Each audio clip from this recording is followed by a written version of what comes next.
Good afternoon, everyone. I'm proud to be here today to speak about the State Department's ongoing mission to advance international religious freedom. This mission is not just a Trump administration priority, it's a deeply personal one. For many years, I was a Sunday school teacher and a deacon at my church, and that might sound unusual to a lot of folks inside the Beltway, but I'm one of millions of Americans and billions of people across the world who live in a knowledge of a higher power.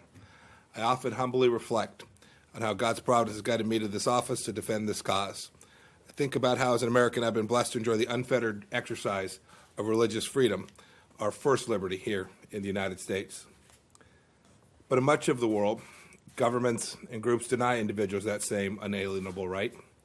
People are persecuted, handcuffed, thrown in jail, even killed for their decision to believe or not to believe, for worshiping according to their conscience, for teaching their children about their faith, for speaking about their beliefs in public, for gathering in private, as so many of us have done, to study the Bible, the Torah, or the Quran. Go into any mosque, any church, any temple in America, and you'll hear the same thing. Americans believe that kind of intolerance is deeply wrong. That's why the Trump administration has promoted religious freedom like never before in our foreign policy agenda. Given our own great freedoms, it's a distinctly American responsibility to stand up for faith in every nation's public square. So today I'm pleased to announce that here at the State Department, we're elevating the Office of International Religious Freedom along with the Office of the Special Envoy to monitor and combat anti-Semitism within our organization. Effective immediately, each of these two offices will report directly to the Undersecretary for Civilian Security, Democracy, and Human Rights. Sam Brownback, the Ambassador at Large for Religious Freedom, will continue to report directly to me. This reorganization will provide these offices with additional staff and resources and enhance partnerships both within our agency and without. It will empower them to better carry out their important mandates. Second, I'm pleased to announce the release of the International Religious Freedom Report for 2018. It's like a report card. It tracks countries to see how well they've respected this fundamental human right. I'll start with the good news. In Uzbekistan, much work still remains to be done, but for the first time in 13 years, it's no longer designated as a country of particular concern. This past year, the government passed a religious freedom roadmap. 1,500 religious prisoners have been freed, and 16,000 people that were blacklisted for their religious affiliations are now allowed to travel. We look forward to seeing legal reforms to registration requirements so more groups may worship freely and so children may pray at mosques with their parents. In Pakistan, the Supreme Court acquitted Asia Bibi, a Catholic, of blasphemy, sparing her the death penalty after she spent nearly a decade in prison. However, more than 40 others remain jailed for life or face execution on that very same charge. We continue to call for their release and encourage the government to appoint an envoy to address the various religious freedom concerns. And in Turkey, at President Trump's urging, they released Pastor Andrew Brunson, who had been wrongfully imprisoned on account of his faith. We continue to seek the release of our locally employed staff there. In addition, we urge the immediate reopening of the Halki Seminary near Istanbul. Look, we welcome all of these glimmers of progress, but demand much more. 2018, unfortunately, was far from perfect. As in previous years, our report exposes a chilling array of abuses committed by oppressive regimes, violent extremist groups, and individual citizens. For all those that run roughshod over religious freedom, I'll say this: the United States is watching, and you will be held to account. In Iran, the regime's crackdown on the Baha'is, Christians, and others continues to shock the conscience. In Russia, Jehovah's Witnesses were absurdly and abhorrently branded as terrorists as authorities confiscated their property and then threatened their families. In Burma, Rohingya Muslims continue to face violence at the hands of the military. Hundreds of thousands have fled or been forced to live in overcrowded refugee camps. And in China, the government's intense persecution of many faiths, Falun Gong practitioners, Christians, and Tibetan Buddhists among them, is the norm. The Chinese Communist Party has exhibited extreme hostility to all religious faiths since its founding. The party demands that it alone be called God. I had a chance to meet with some Uyghurs here, but unfortunately, most Chinese Uyghurs don't get a chance to tell their stories. That's why, in an effort to document the staggering scope of religious freedom abuses in Xinjiang, we've added a special section to this year's China report. History will not be silent about these abuses, but only if voices of liberty like ours record it. Finally, I'll just mention one more reason this report matters so much. It will inspire conversations leading up to our second annual Ministerial to Advance Religious Freedom that I'll be hosting here in mid-July. This year, we'll welcome up to 1,000 individuals who will renew their zeal for the mission of religious freedom, and I'm proud to be one of them. I'm crossing the days off my calendar waiting for this. Last year was the first time in history that there had been such a foreign ministerial level conference on religious freedom. We brought together representatives and activists and religious leaders from virtually every corner of the world. It was truly a stunning show of unity, people of all faiths standing up for the most basic of all human rights. It was so successful that I immediately committed to hosting it the next year on the very day. Look, the good work that was done didn't stop at the end of that conference. Both the United Arab Emirates and Taiwan demonstrated impressive leadership by hosting follow-on conferences. And the International Religious Freedom Fund, which we launched to support victims of persecution and give groups the tools to respond, has already received millions of dollars. I'm looking forward to this year's ministerial being inspiring, and I know that it will be. And I'll now turn it over to my friend and our ambassador at large for International Religious Freedom, Sam Brownback, to take your questions. Can you say why Thank you you all. supported airstrikes on Iran last night? So you want to take the questions on Iran? Thank you, Secretary Pompeo. Appreciate that. Also like to thank the President, President Trump, Vice President Pence, for their strong leadership in driving the religious freedom agenda forward. I consider it a great honor to serve in this role and at a critical time for our nation and world's history. The fight against religious freedom is mounting. Others report that 80% of people live in places where religious freedom is under attack. Yet most of the world organizes their life around a set of religious beliefs. They must be free to do so.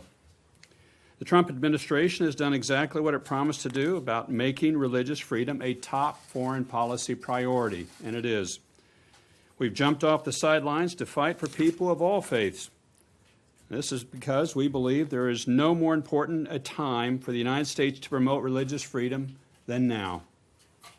We will not stop until we see the Iron Curtain of religious persecution come down, until governments no longer detain and torture people for simply being of a particular faith or associated with it, until people are no longer charged and prosecuted on specious charges of blasphemy, until the world no longer believes it can get away with persecuting anyone of any faith without consequences. We will not stop. I lead an incredible office of people who relentlessly work to advance religious freedom around the globe. Today's rollout of the 2018 Report on International Religious Freedom was made possible by them. And I'd like to specifically highlight Bob Bohm, who heads up our report team, as well as all of our editors and numerous State Department officers and personnel in embassies and consulates around the world who diligently prepared these comprehensive reports. Every day of the past year and a half that I've been on this job, I've been grateful for this team and their commitment to this work. We've been working with foreign governments to help them organize their own conferences, to encourage a regional and context-specific look at religious freedom. We've increased our engagement with the NGO community, expanding a religious freedom roundtable on Capitol Hill, which I co-host every Tuesday that I'm in town. We've supported religious freedom roundtables starting up in other countries around the world. A grassroots movement for religious freedom is beginning to take hold around the world. We're seeing the fruit of our labor. President Trump led a government-wide effort to secure the release of Pastor Andrew Brunson. Pakistan released Asia Bibi after their Supreme Court upheld her acquittal of blasphemy charges. And as Secretary Pompeo said, Uzbekistan, for the first time since 2006, is no longer a country of particular concern. But the religious freedom central to our experience at home is still encroached upon in many areas of the world, as our 2018 report shows. For example, Iran. has one of the worst records on religious freedom in the world and continues to show a blatant disregard for protecting individuals' religious freedom. Countless members of Iranian religious minorities, including Baha'is, Christians, Jews, Zoroastrians, and Sunni and Sufi Muslims, face discrimination, harassment, and unjust imprisonment because of their beliefs. Their religious books are banned, they are denied access to education, their cemeteries are desecrated, blasphemy and proselytization of Muslims is punishable by death. Last year, the Iranian regime violently cracked down on the peaceful protest of a Gaddafi Sufi dervishes in what Human Rights Watch called one of the largest crackdowns against a religious minority in Iran in a decade. To Iran, we say we are watching and we will stand up for all those whose right to religious freedom is infringed upon. China has declared war on faith. We've seen increasing Chinese government abuse of believers of nearly all faiths and from all parts of the mainland. In Xinjiang, China has detained more than 1 million ethnic Muslims in camps that are designed to strip away the culture, identity, and faith of these religious communities. We share reports again that others make that Chinese authorities have subjected prisoners of conscience, including Falun Gong, Uyghurs, Tibetan Buddhists, and underground Christians, to forcible organ harvesting. This should shock everyone's conscience. China also continues to interfere in Tibetan Buddhist practices and Tibetan culture, including by interfering in the selection, education, and veneration of Tibetan Buddhist lamas. They've increased their repression of Christians, shutting down churches and arresting adherents for their peaceful religious practices. And to this we say to China, do not be mistaken, you will not win your war on faith. This will have consequences on your standing at home and around the world. In Eritrea, authorities continue to confine Eritrean Orthodox Church Patriarch Antonios, who has been under house arrest since 2006. He, along with hundreds of other prisoners of conscience, should be freed. In Turkey, the government President Erdogan continues to keep the Halki Seminary closed. We're calling them to let it be reopened. And in Nicaragua, religious leaders report constant surveillance, intimidation, and threats. The National Police assault priests in full daylight, revealing the government's contempt for any religious leaders they view as a threat to their authority. The United States cannot secure religious freedom alone. We need everyone's help. Everyone has a stake in the fight. That's why this year's second ministerial to advance religious freedom is more important than ever. We expect this year's event to be bigger, broader, and better than last year's groundbreaking event. The continuing and complex challenges to religious freedom demand an even greater stage with more stakeholders working together to identify solutions. The ministerial will also provide a platform to amplify the voices of survivors of religious persecution, these from around the world, whose stories will demonstrate the unrelenting power of faith. Our work is still cut out for us. We must move religious freedom forward around the world. We look forward to working with other governments and our partners in civil society and the religious community to do just that. Thank you very much for joining us today, and I'm glad we could present this report to you. Okay, Nashville. Hello, sir. Thank you for all that you do for our country and for all these other countries. What is the status report in South Africa with the Christians, the white genocide that's going on there? Are you actively involved in that area?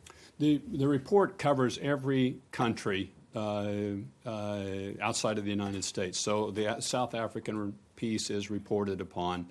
And what we do in the report is we report of what's taking place. Oh, okay. So that's there, and you can go to the report online and look it up and see what's there. Okay. Yes, ma'am. Yes, my name is Nazira. Sim Karimi, I'm from Afghanistan, Afghan journalist. My question is regarding Pakistan. Pakistan has attacked its religious minority for many, many years. What pressure can the United States use to ensure that Pakistan stop their religious attacks? Yeah. We put Pakistan on the special watch list this past year for the first time. The report we're putting out today, then we will make other determinations off of this report, but we put them on the special watch list. I visited them, went to Pakistan earlier this year. We were in frequent contact with them. I've met with embassy officials to cite the issues that are going on in Pakistan. Unfortunately, there's been a lot of harm to various religious communities that have taken place in Pakistan. It's a country I've worked with often in the past, and it's my hope we're going to start to see some progress. Knox Thames of my staff is here, has been there recently as well. We hope to get into some really, I would hope, some key negotiations with Pakistan to try to move them forward on protecting their religious minorities because of all things noted in our report and in other places. So we've got a keen eye focused on them and hope to work with them and to get them off the special watch list, but they're going to have to take actions themselves. Thank you. On the North Korea freedom of religious, recently North Korean defectors confession about their situation in the human rights in North Korea, and there is the 100,000 people in North Koreans and they're still in a prisoner camp. What is the U.S. Final destination of human rights and religious freedom? Well, North Korea is horrible on human rights and religious freedom. They've been a country of particular concern for years. They have a number of individuals that, as you noted, are in a gulag system. We had a lady last year testify at the ministerial, and we probably will have somebody again this year that had escaped out of North Korea. But this was her second escape. The first time she was caught and returned and went into one of the camps, and her crime was having a Bible. It's really a deplorable situation that's taking place. We're going to continue to exert strong pressure with these factors that I've noted to you are noted in our report. Unless they change radically, they'll continue to be a country of particular concern for us. These carry sanctions with them as well, and we'll use those in North Korea and other places that are particularly egregious cases of religious freedom violations. Connor? Thank you, Mr. Ambassador. It's nearly 2 years now since the Rohingya genocide began in Myanmar, and the administration's policy so far has been to try to work with the civilian half of the government. But still, that hasn't worked, and conditions remain unsafe for refugees to return. Access to Northern Rakhine State has never been granted to the UN or other organizations. At what point do you say that the policy has failed? Well, I myself have been to the refugee camps in Bangladesh. I meet with Rohingya activists frequently. We continue to advocate for aid for the people in those camps. Obviously, the prior secretary had designated it ethnic cleansing taking place. This is Secretary Tillerson had established that previously. I think